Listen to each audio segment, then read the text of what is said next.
Graça e paz, meus queridos irmãos.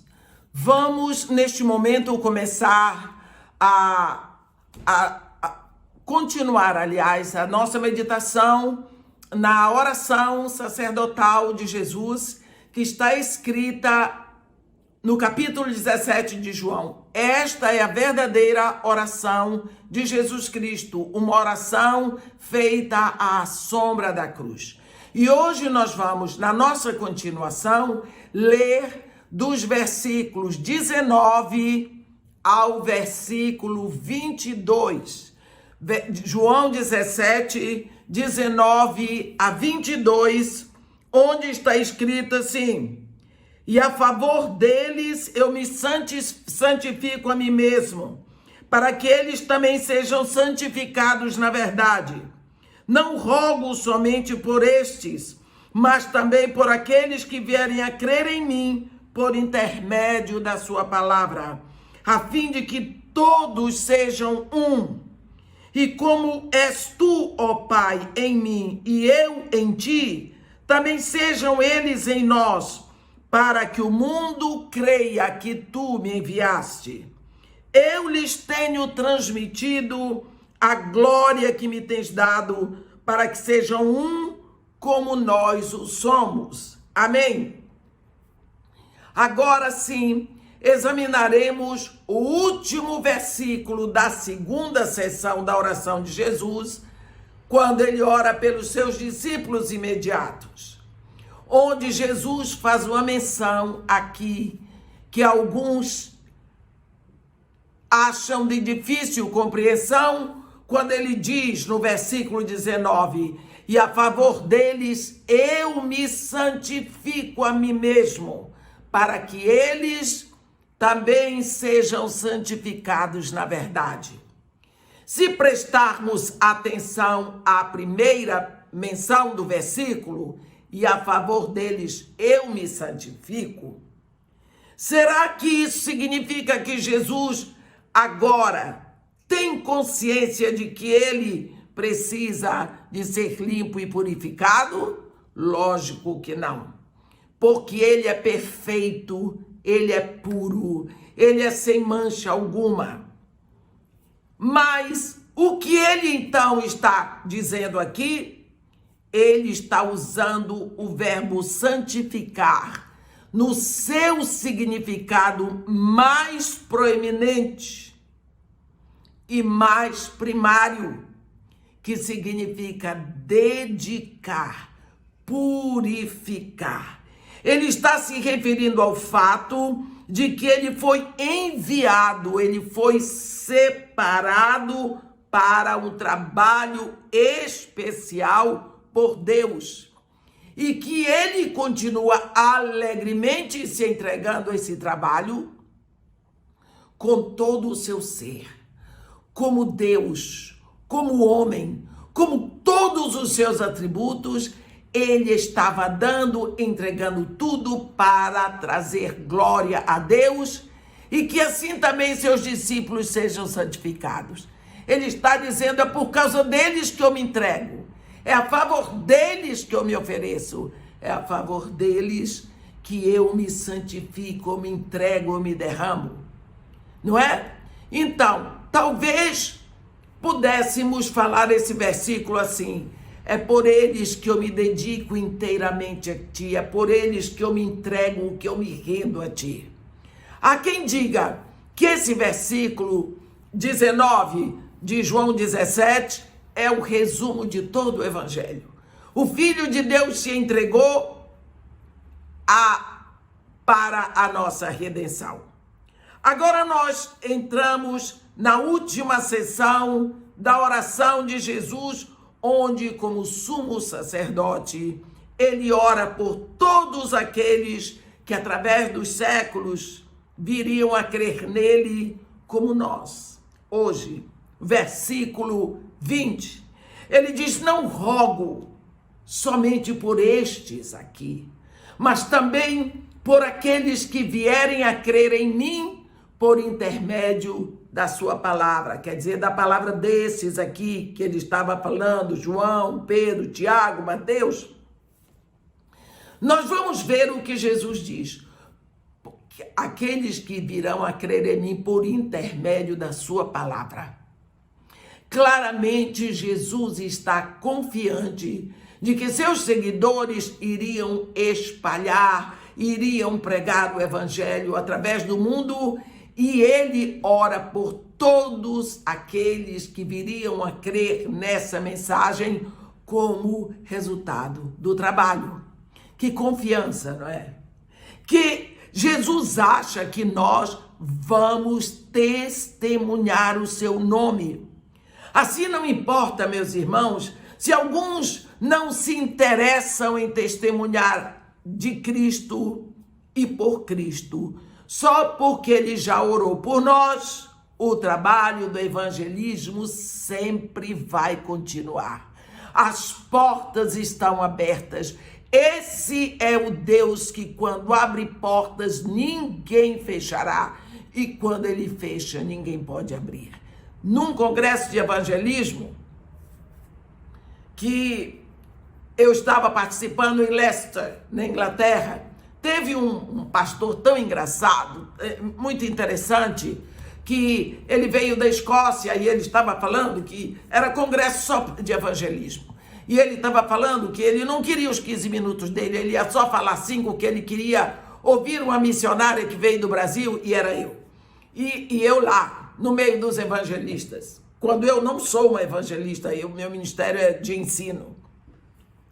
E ele disse, eu vou contar uma parábola. Ele disse, quando Jesus chegou no céu, os anjos se apinharam em cima dele, porque estavam com muita saudade, e perguntaram, mestre, que arranjos o Senhor fez para se certificar de seu evangelho será pregado por todo o mundo? E Jesus respondeu, eu encarreguei os meus seguidores. Os anjos ficaram surpresos, ficaram meio desconfiados. E um daqueles arcanjos, assim, mais sérios, veio e disse, mestre, não fique triste com o que vamos dizer, mas pelo que nós podemos observar, seus discípulos são tão atrapalhados e eles nunca cumprem o que prometem. E se eles não pregarem, que outro arranjo o Senhor fez? Qual é o seu plano B? Jesus olhou firme e solene para aquele arcanjo e para todos os anjos e disse, nenhum. Esse é o modo pelo qual o meu evangelho será pregado. Eu não tenho outro plano. Os meus discípulos vão pregar o evangelho ou então vão pregar o evangelho. E daqui a pouco ele disse, mas não se preocupem porque eu já estou enviando o Espírito Santo. Aí todo mundo ficou, então agora vão mesmo. As providências estão tomadas. Jesus enviou o Espírito Santo. E por isso, logicamente, está garantido. Por isso, Jesus tinha dito, recebereis poder quando vier sobre vós o Espírito Santo, então sereis meus testemunhas em Jerusalém, em toda a Judeia e Samaria, até os confins da terra.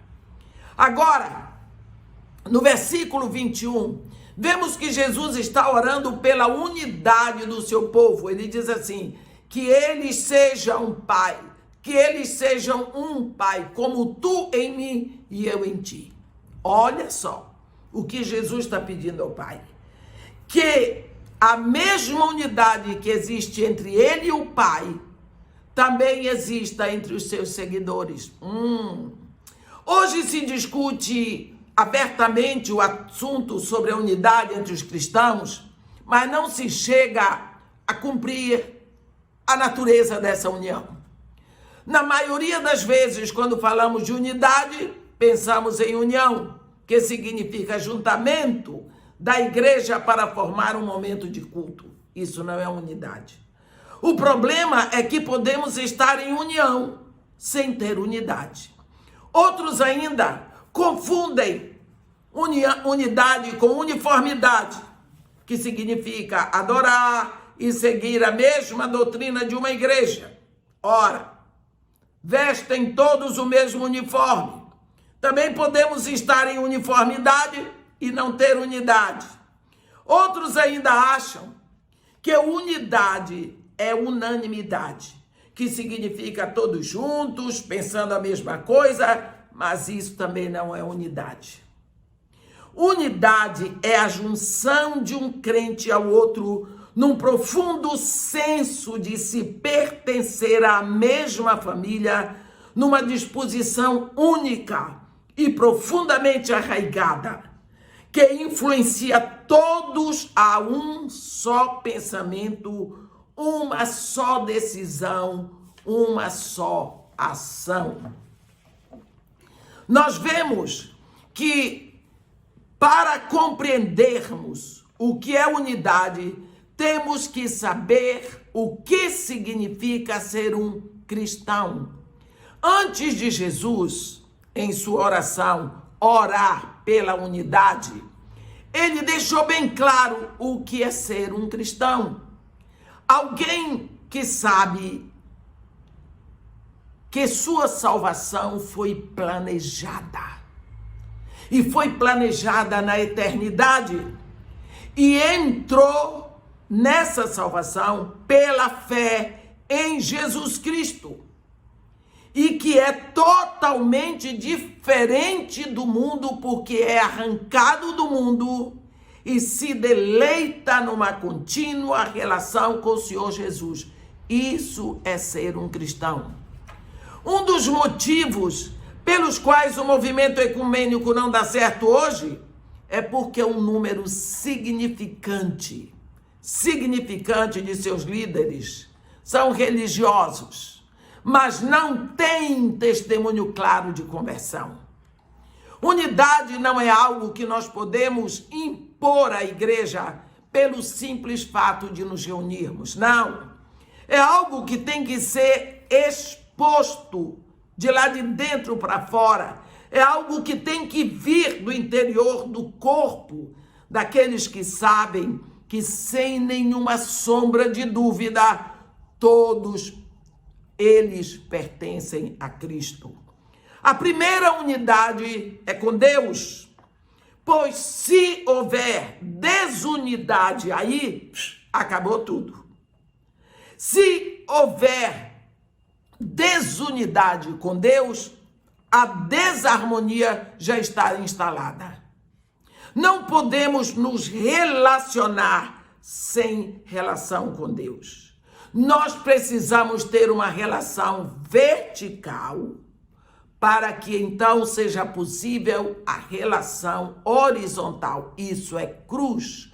Como houve a primeira desunião com Deus pelo pecado do homem, aí depois vem a desunião homem com homem quando Caim matou Abel.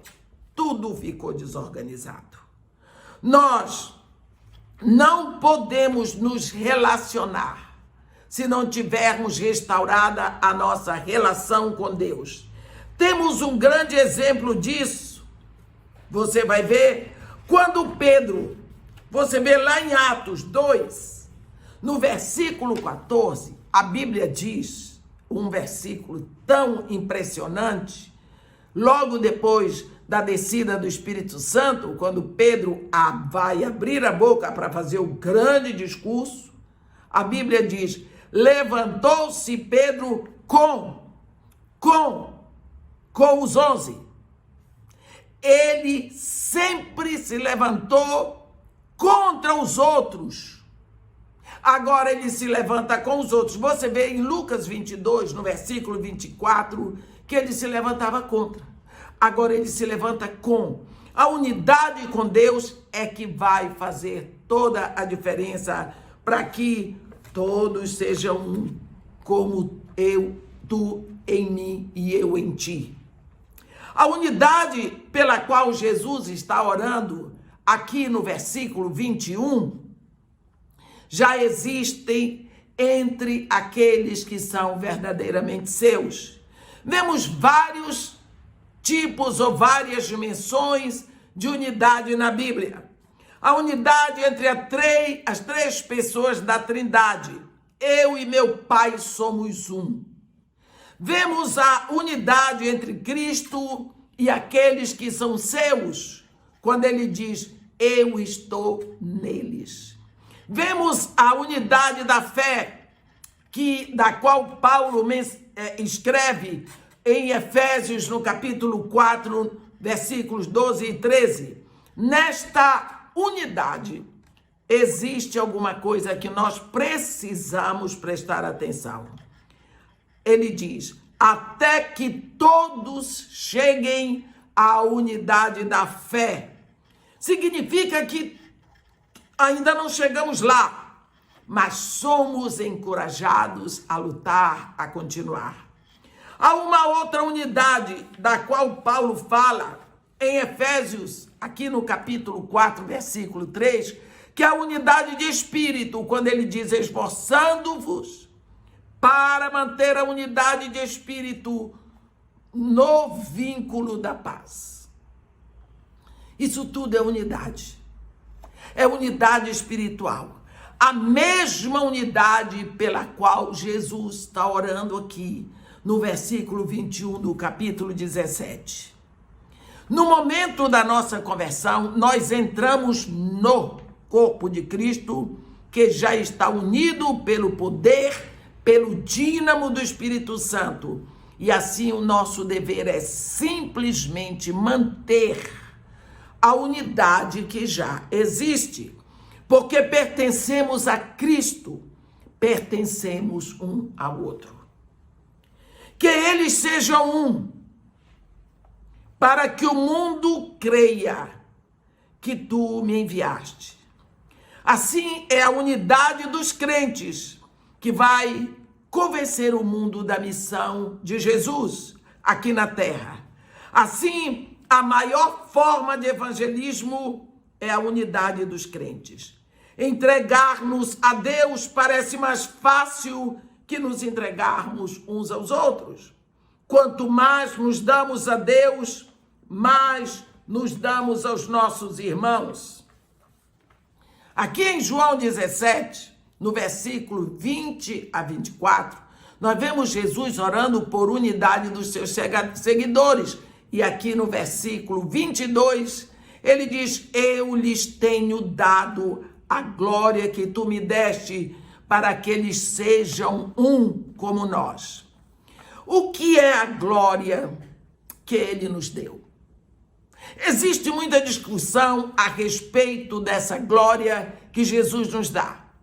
Lá no trecho de Hebreus 2, no versículo 9, nós vemos que quando Jesus retornou ao céu, ele deixou sua humanidade e então está glorificado, está entronizado como Deus, homem.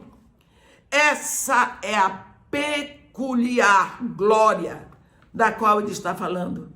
A glória dada a ele pelo Pai, por tudo o que ele conseguiu para nós.